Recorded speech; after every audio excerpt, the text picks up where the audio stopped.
Alright guys, so that's why we study statistics. In particular for you, we're going to have to open an account with a company called MyMathLab. The rest of this video will cover how to register and how to pay for it. To do that, you're going to need an email address. It doesn't have to be your school one. It could be any email address that you're actually going to check. And a course access code that I will provide for you in class. It begins with my last name, and then it has a series of numbers to identify this particular class. And the third thing is going to be an access code, a student access code. There are three ways in which we can get that. The first is to buy our book brand new from the bookstore. Here is our textbook for this class. So if you buy it brand new from the bookstore, it'll come shrink wrapped, and back here you'll see this little pamphlet that looks something like this. It's called a student access kit. Okay. Now inside this kit you will find a password inside there that you type into our website, and then that's how they know that they got paid. That's the first option. The second option is going to be to buy the MyMathLab access code directly through the website. We will cover how to do that. And the third option is going to be what I recommend for everyone right now, and that is to get a temporary 2-week free trial. It is important to note that the actual product is exactly the same no matter which of these three options you choose. The homework's the same, the quizzes are the same, and the account has a complete copy of the book, an electronic copy of the book on the site. So the difference between option 1 and option 2 really comes down to deciding whether or not you want a physical copy of this book, something you can actually carry around and flip the pages and use. If you don't want this physical copy, then you can just go with option 2, buy it directly online, and there will be an electronic copy of the book for you. Okay guys, to get started, we're going to go on to your desktop, then select your browser. I'm using Chrome. On the address bar, you're going to type in www.coursecompas.com. Hit enter. That's COURSECOMPASS.com. This is what their website looks like. Now the first time, and only the first time, you're going to go over here where it says register, and you're going to select student. So click there, and that takes you to this part of the website. Next, you're going to click on register now, where it will take you to this part of the website. This is prompting you to type in your course ID, which I will provide for you in class. It is my last name followed by some numbers. Next, hit continue. That will take you to this part of the website, where it's important for you to note on the right hand side that you have the correct course. This one, for instance, is Math 150 section 716 for spring of 2016, so you just need to verify that you have the correct course, section, and semester for your class. Okay, next we have two options. One is for students that have used MyMathLab in the past, and so you have a username and password. If you have one, then you use it here to log in.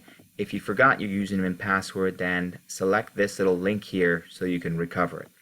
For everyone else that has never used MyMathLab, there's a button over here that we want to use to create an account. Select that. Okay, so then that takes you to this part of the website where you will be asked a few questions in order to complete your registration process. To begin with, they want an email address.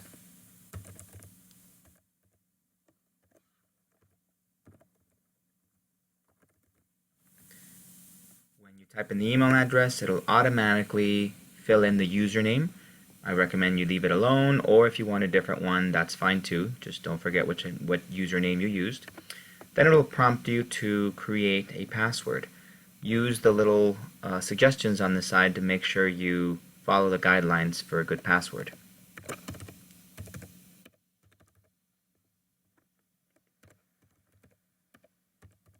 Retype it to make sure that both of them are the same.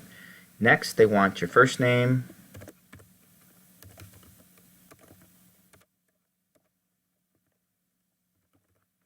and your last name, and then a security question. What is my father's middle name? Dad. Underneath, you're going to select that you accept the license agreement. And then if you want to, you can select that as well. I want to improve the Pearson products and learn more about their offers. That one's optional. Okay, when you're ready, hit create an account.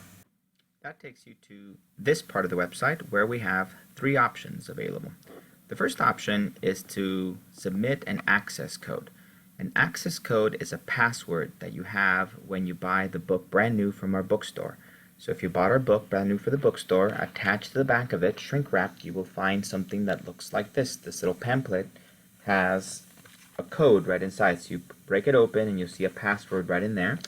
And that's what goes right in here. So select access code, type in the password right in there, hit finish, and you'll be completely registered.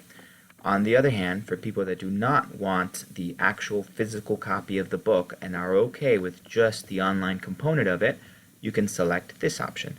Remember that both options will have an electronic copy of the book. So the only real difference is, do you want a physical copy of the book to go along with your account, or if you're just okay with the online component of it, which again has an electronic copy of the book. So if that's what you want, then you click in here. It'll prompt you for your credit card information. When you submit it, you'll be done with your registration process. Okay. The third option, which I highly recommend for everybody, is to select the Get a Temporary Access code right down here. This will allow you to access the account for 2 weeks. It'll give you access to the homework, to the quizzes, and to the electronic copy of the book. There's really no difference between these 3 options as far as the content goes. The only real difference is, again, this one gives you the book, so you have a physical copy of the book.